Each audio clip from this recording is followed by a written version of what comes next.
दोस्तों कल जो एग्ज़ाम हुआ था 28 तारीख को, उसमें जो ये बाकी रह गए थे क्वेश्चन, इसमें Punjab agriculture marketing board act 1961 है। इसके जो 13 क्वेश्चन हैं उनका सॉल्यूशन हम करेंगे। जो फर्स्ट 74 का जो क्वेश्चन है कि कृषि पंजाब कृषि उत्पाद अधिनियम 61 विस्तृत है पंजाब और हरियाणा राज्यों तक। ए और बी है उन प्रदेशों तक जो हिमाचल प्रदेश के केंद्र शासित प्रदेशों में स्थानांतरित किए गए हैं।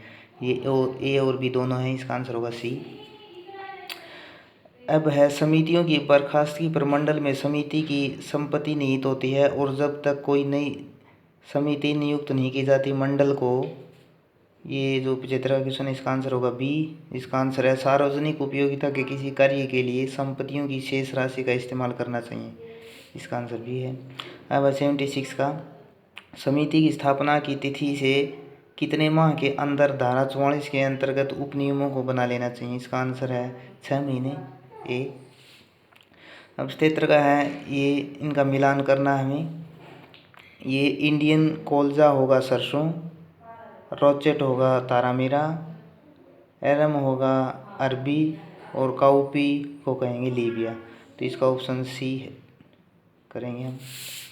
इसके बाद 78 का, इसमें है विशेष क्षेत्र में कृषि उत्पादों के क्रय विक्रय भंडारण तथा प्रसंस्करण पर नियंत्रण की अधिसूचना करने का प्रयोग किया जाता है। इसका ऑप्शन हम डी करेंगे, कोई नहीं है, क्योंकि इसमें जो अधिनियम धारा 6A और बी दे रखा है, अधिनियम की धारा 7, ये दोनों नहीं है, ये अधिनियम की धारा होगी 8, तो इसमें हम करेंगे कोई नहीं। इसका आंसर होगा अधिनियम की धारा 8, जो इसमें है ही नहीं, तो इसका आंसर हम करेंगे डी, उपयुक्त में से कोई नहीं। अब है 79 का क्वेश्चन, धारा 7 के अनुसार किसी स्थान को मुख्य या उप बाजार यार्ड घोषित करने के बाद कोई भी निजी बाजार खोल नहीं सकता निम्नलिखित के अतिरिक्त, तो इसका आंसर होगा ए और बी।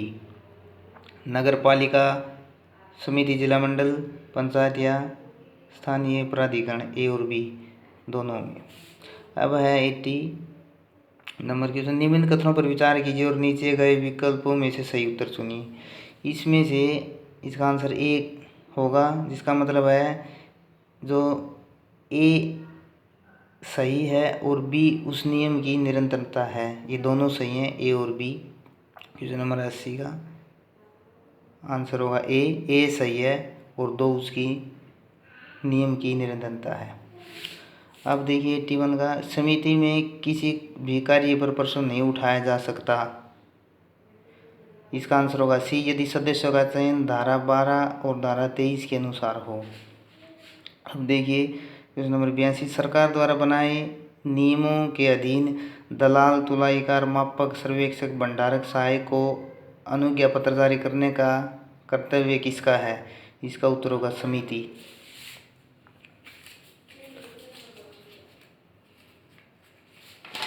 आगे देखिए 83 का, निम्नलिखित शर्तों के अंतर्गत किसी भी सदस्य को राज्य सरकार अधिसूचना जारी कर हटा सकती है सिवाय, इसका आंसर होगा सी, वह सभा में मंडल के कार्यालय से अनुपस्थित पाया जाता है, इसका सी होगा आंसर। 83 का था। 84 का देखिए, आईपीसी की धारा 21 के अनुसार मंडल या समिति के प्रत्येक सदस्य, अधिकारी या कर्मचारी को, इसका आंसर ये होगा एक सदस्य समझा जाता है। अधिसूचना बाजार क्षेत्र में लाइसेंसधारी के लिए कृषि उत्पाद के क्रय विक्रय पर शुल्क ये होगा 5 रुपये पर सैकड़ा की दर से अधिक नहीं होगा, सी ऑप्शन होगा। प्रत्येक समिति मंडल को अंशदान का भुगतान निम्नलिखित रूप से करती है, इसका ये क्वेश्चन नंबर 86, इसका आंसर होगा ए, वार्षिक आय अगर 20 लाख से कम है तो अंशदान 20% होगा, इसका उत्तर ये है। धन्यवाद।